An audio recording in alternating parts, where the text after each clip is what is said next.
ভর্তা প্রেমীরা কোথায়? যারা ভর্তা পছন্দ করো সবাই একটা করে কমেন্ট করে যাও। আমি ভর্তা অনেক পছন্দ করি, আমার অনেক ফেভারিট।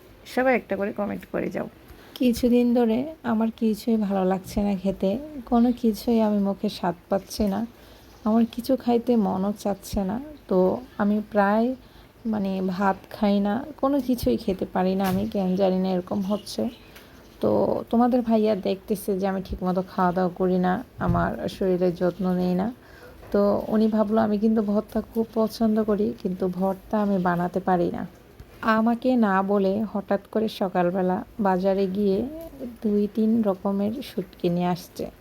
বলছে ভর্তা বানিয়ে তুমি তোমার মন মতো ঝাল করে দিয়ে ভর্তা দিয়ে ভাত খাও, দেখো তো খেতে পারো কি না।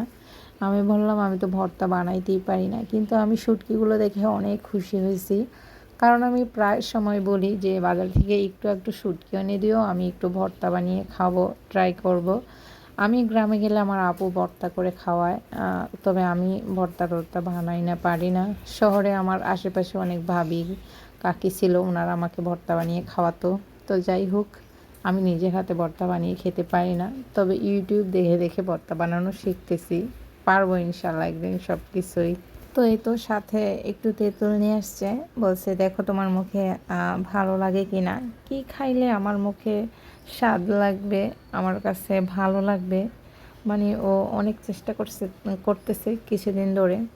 আসলে আমার মুখে আমি মিঠা তিতা কিছুই বুঝতে পারতেছি না। যাই হোক, জানি না কেন এরকম হচ্ছে, মরে টরে যাবো কি না।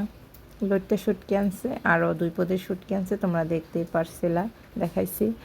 আর এদিকে তো সব কিছু কাটা নিছি, এখন একটু সব কিছু আমি ধুয়ে তারপর সুন্দর করে তেলে ভাজা নিছি, ইউটিউব দেখে দেখে করতেছি। আর এখন ভর্তা করব। ভর্তা কিন্তু শিলপাটায় বাটলে অনেক মজা হয়। তো আমি জানি আমার আপু সবসময় শিলপাটায় ভর্তা বাটে, তো এই জন্য আমি চেষ্টা করলাম শিলপাটায় ভর্তাটা বাটতে। আর এই দেখো ভর্তা একেবারে রেডি হয়ে গেছে। আমার শরীরটা অনেক খারাপ, আমি কথা বলতে পারতেছি না, সবাই আমার জন্য দোয়া করো। জানি না আমার কি হয়েছে, আমার মুখে কিছুই স্বাদ পাচ্ছি না, পানি খাইলেও আমার কাছে তিতা তিতা লাগে, কেন জানি না এরকম লাগে, আমি জানি না।